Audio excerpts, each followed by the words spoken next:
प्रधानमंत्री नरेंद्र मोदी ने अपनी सरकार के अंतरिम बजट को लेकर कहा कि ये बजट देश के निर्माण का बजट है। ये बजट युवा, गरीब, महिलाओं और किसानों पर आधारित है। देखिए खास रिपोर्ट। वित्त मंत्री निर्मला सीतारमण ने गुरुवार 1 फरवरी को मौजूदा मोदी सरकार का आखिरी बजट पेश किया।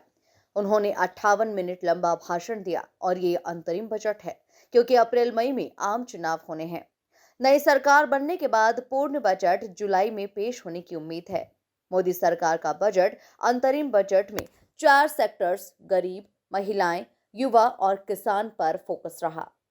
बजट को लेकर पीएम मोदी ने कहा, ये बजट विकसित भारत के युवा, गरीब, महिलाओं और किसान पर आधारित है। ये देश के निर्माण का बजट है। इसमें 2047 के भारत की नींव को मजबूत करने की गारंटी है। Momentum for Nari Shakti, the empowerment of women through entrepreneurship, ease of living, and dignity for them has gained momentum in these 10 years.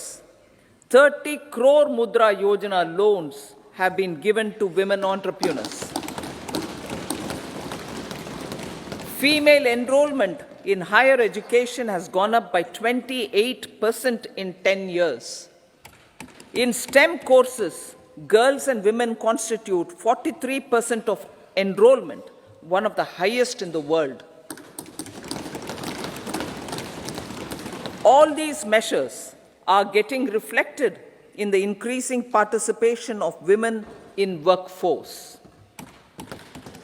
Making triple talaq illegal, reservation of 1/3 seats for women in the Lok Sabha and state assemblies,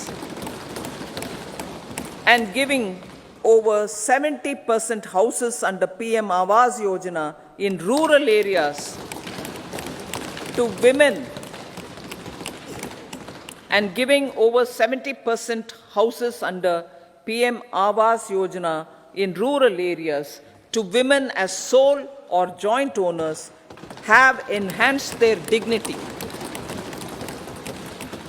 PM Modi ने कहा कि अब हमने 2 करोड़ और नए घर बनाने का लक्ष्य रखा है। हमने पहले 2 करोड़ लखपति दीदी बनाने का लक्ष्य रखा है, जिसे बढ़ाकर 3 करोड़ कर दिया गया है।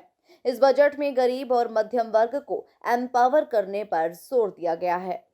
आज का ये बजट इंटरिम बजट तो है ही, लेकिन ये बजट इंक्लूसिव और इनोवेटिव बजट है। इस बजट में कंटिन्यूटी का कॉन्फिडेंस है।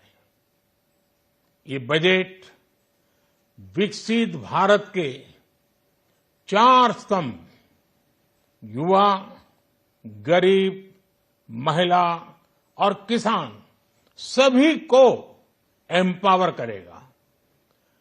निर्मला जी का ये बजट देश के भविष्य के निर्माण का बजट है। इस बजट में 2047 के विकसित भारत की नींव को मजबूत करने की गारंटी है। आपको बता दें कि अंतरिम बजट में किसी भी तरह की लोक लुभावन घोषणाएं नहीं की जाती है और यही वजह है कि सरकार ने किसी भी तरह की घोषणाएं करने से परहेज किया है। ब्यूरो रिपोर्ट, MP न्यूज, नई दिल्ली।